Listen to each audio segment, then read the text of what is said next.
ప్రియమైన వాళ్ళారా, ప్రభుని యేసుక్రీస్తు నామంలో మీ అందరికీ నా హృదయపూర్వక వందనాలు తెలుపుకుంటున్నాను.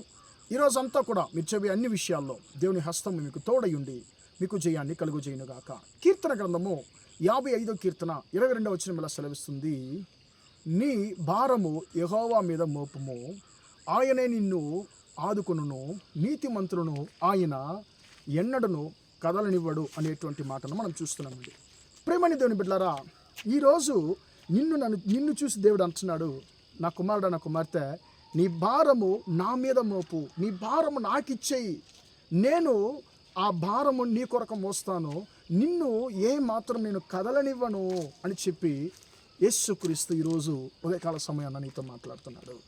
ప్రియమని దేవుని బిడ్డలారా, మనుష్యులు మన దగ్గర కోరుకునేది ఏంటంటే డబ్బునే కోరుకుంటారండి, ధనాన్ని కోరుకుంటారు కదా. మన దగ్గర ఉండేటువంటి మంచిని మాత్రం కోరుకుంటారు, మన దగ్గర ఉండేటువంటి ఆశీర్వాదాన్ని కోరుకుంటారు. కొన్నిసార్లు మనల్ని మోసగించి ఆ యొక్క ధనాన్ని వారు దొంగిలించాలని చెప్పి ప్రియులరా వారు ప్రయాసపడుతూ ఉంటారు. కానీ ప్రియులరా, ఈరోజు మనుషులు మన దగ్గర కోరుకునేది వేరు, దేవుడు యేసుక్రీస్తు మన దగ్గర కోరుకునేది వేరండి. ఎందుకంటే మనుషులు మన దగ్గర డబ్బు కోరుకుంటున్నారు, కానీ యేసుక్రీస్తు ఆయన మన భారాలను ఆయన కోరుకుంటున్నాడు. నా కుమారుడు నా కుమార్తె, నిన్ను బాధ పెడుతున్నటువంటి, నిన్ను చాలా నీ యొక్క మనస్సును విరగొడుతున్నటువంటి, నీ సమాధానాన్ని పాడు చేస్తున్నటువంటి ప్రతి ఒక్క భారాన్ని, బరువును నా మీద మోపు, నేను నీ కొరకు వాటిని నేను మోస్తాను, నిన్ను ఏం మాత్రం నేను కదలనివ్వనని చెప్పి యేసయ్య అంటున్నాడు.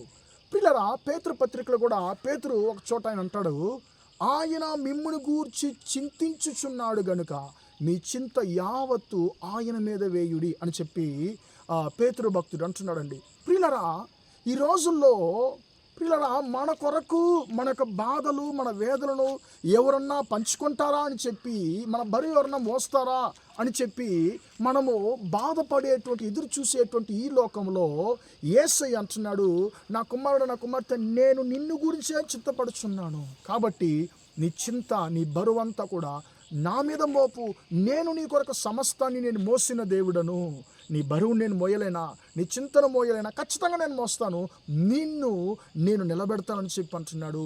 నా కుమారుడా, దేవుని యొక్క కుమారుడా కుమార్తె, ఆయన అంటున్నాడు, భారం మోసి నువ్వు భారం మొయ్యలేకపోతున్నావా, నా జీవితంలో ఇంకా నేను ఎన్ని రోజుల యొక్క భారాలు మోసేదించి బాధతో నువ్వు ఉంటున్నావేమో, యేసయ్య అంటున్నాడు, నా కుమారుడు నా కుమార్తె, బాధపడద్దు, నీ యొక్క భారాన్ని నా దగ్గర ఇచ్చేయి, నేను నీ కొరకు సమస్తాన్ని చేసి ముగించే దేవుడును, నిన్ను నీ కుటుంబాన్ని నిలబెడతానని చెప్పి యేసయ్య అంటున్నాడు. ప్రార్థన చేద్దామా? ప్రేమగల మా తండ్రి, దయగల దేవ, ఇంతవరకు తండ్రి యొక్క మాటలు విన్న మీ బిడ్డలు మీరు దీవించండి, ఆశీర్వదించండి తండ్రి. స్తోత్రం యేసయ్య. మీ యొక్క చింతను యెహోవా మీద మోపుడి, దేవుని మీద మోపుడి, ఆయనే నిన్ను ఆదుకొనును, నీతిమంతుడు ఆయన ఎన్నడూ కదలనివ్వడని చెప్పి తండ్రి, నీ యొక్క వాక్యాన్ని మేము విన్న ప్రకారము మా యొక్క చింతలు, మా యొక్క భారము తండ్రి స్తోత్రం యేసయ్య, నీ యొక్క తండ్రి స్తోత్రం సన్నిధిలో నీ యొక్క పాదముల యొద్ద తండ్రి మేము మోపుతున్నాము. సమస్తాన్ని మా కొరకు చేసేటువంటి దేవుడు, మీ బిడ్డల తండ్రి ఎలాంటి భారాలతో ఎలాంటి కష్టాలతో తండ్రి బాధపడుతున్నారో తండ్రి, వారి భారానంతా కూడా మీరు తొలగించమని ప్రార్థిస్తున్నాను. ఈరోజంతా కూడా తండ్రి మీ బిడ్డలు చేసే అన్ని విషయాల్లో మీ హస్తం తోడుని వారికి జయాన్ని కలుగజేయమని యేసు నామములో ప్రార్థించి అడిగి వేడుకొంటున్నాను తండ్రి. ఆమేన్ ఆమేన్. ప్రియులారా, దేవుడు మిమ్మల్ని దీవించి ఆశీర్వదించును గాక. Praise the lord.